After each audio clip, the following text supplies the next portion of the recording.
Une production des studios Bass.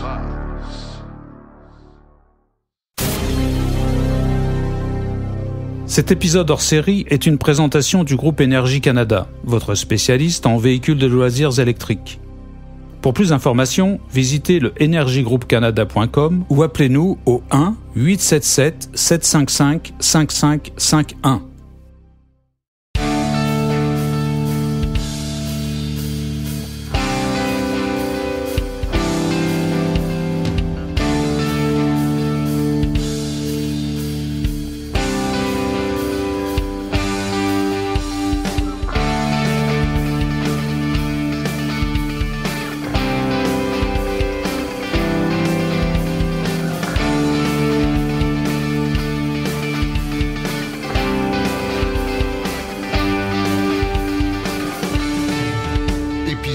Hors série.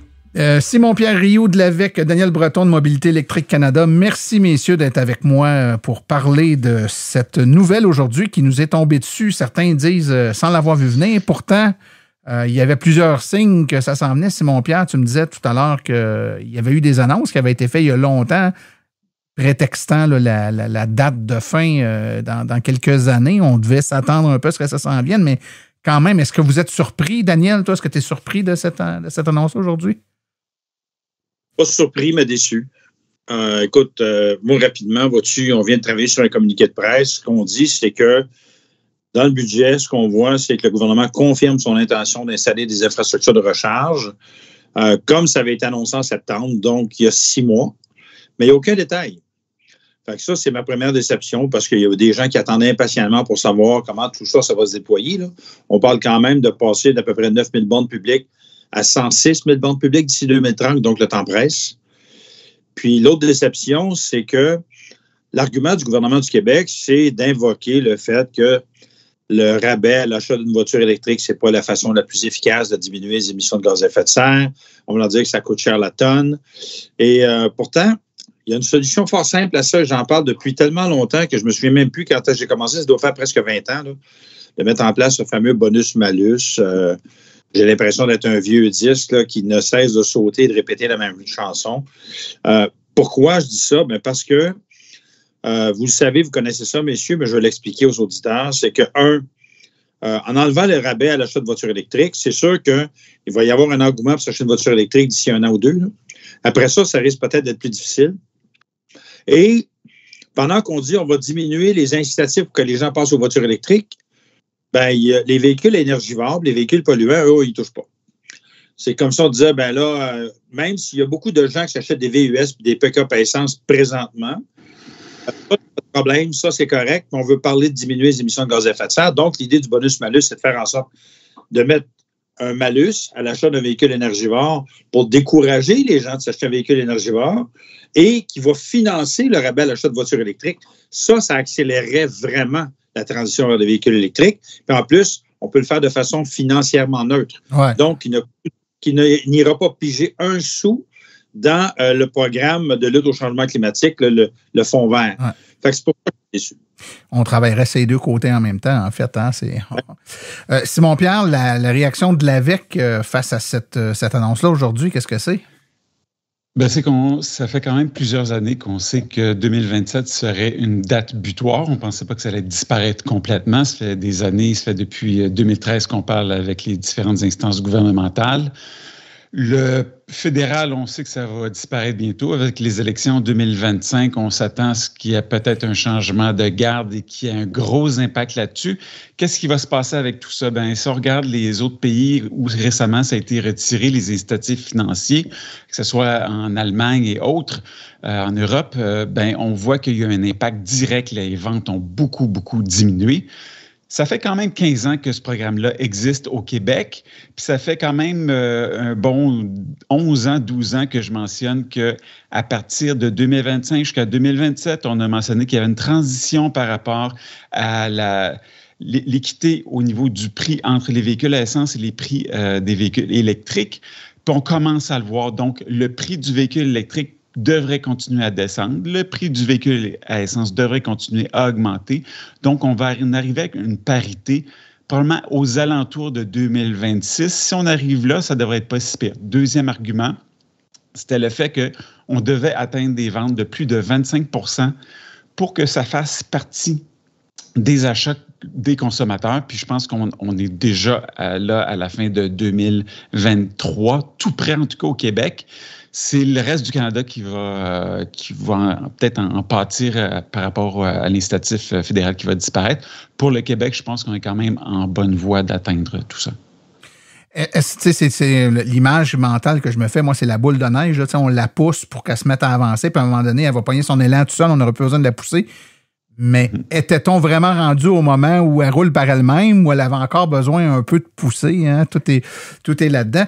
Les répercussions à très court terme, messieurs, puis j'aimerais vous entendre là-dessus.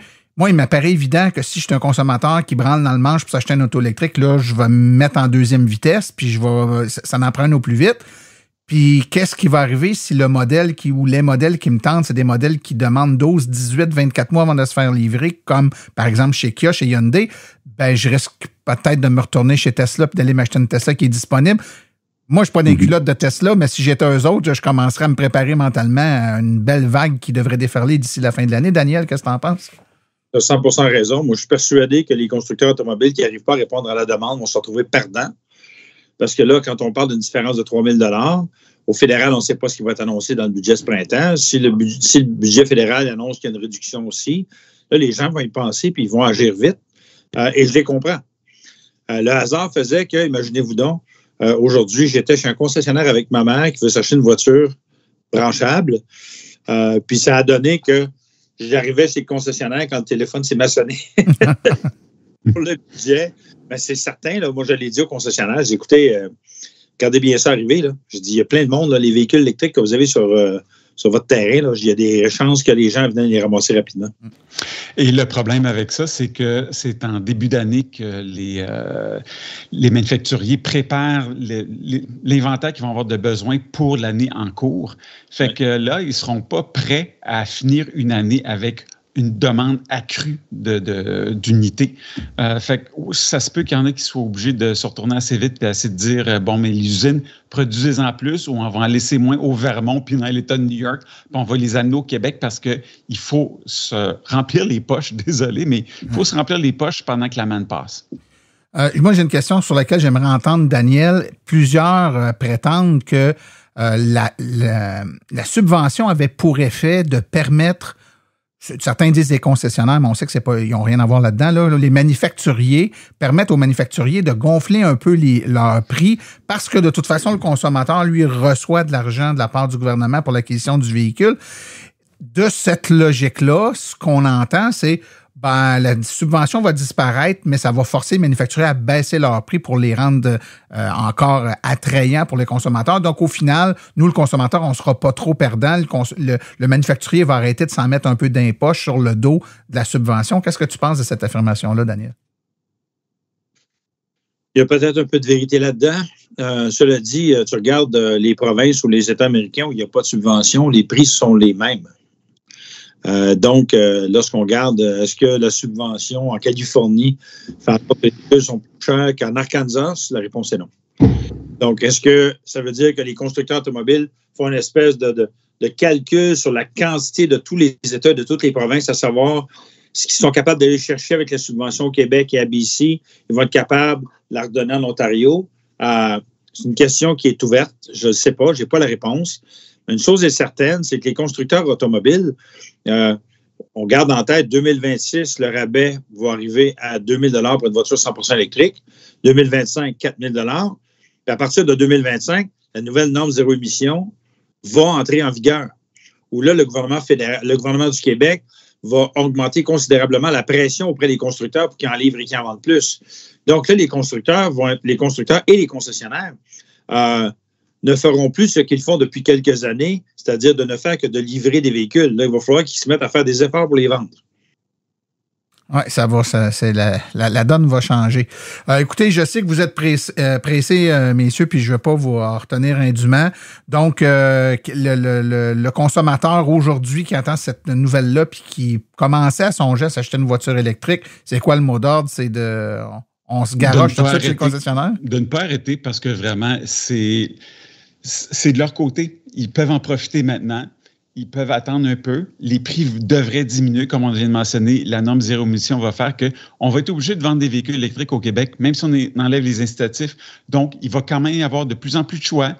Ça va répondre aux besoins des consommateurs. Il y a des nouveaux modèles qui doivent arriver en plus grande quantité, qui vont être plus abordables aussi. Donc, c'est gagnant pour le consommateur en bout de ligne. Il ne faut pas le voir comme étant une défaite ou un désaveu par rapport aux véhicules électriques. C'est pas la fin des véhicules électriques pour autant. Là. C'est ce que j'entends. C'est pas ça. Non. Pas du tout. Mais je réitère que là, si on arrête de soutenir les véhicules électriques, mais qu'on continue à laisser aller les véhicules énergivores, pour moi, c'est une occasion manquée de la part du gouvernement. Totalement. Messieurs, merci beaucoup pour votre présence à Silence on roule aujourd'hui, puis on va suivre ça de près. Parfait. Merci. Merci à toi, Martin. Au revoir.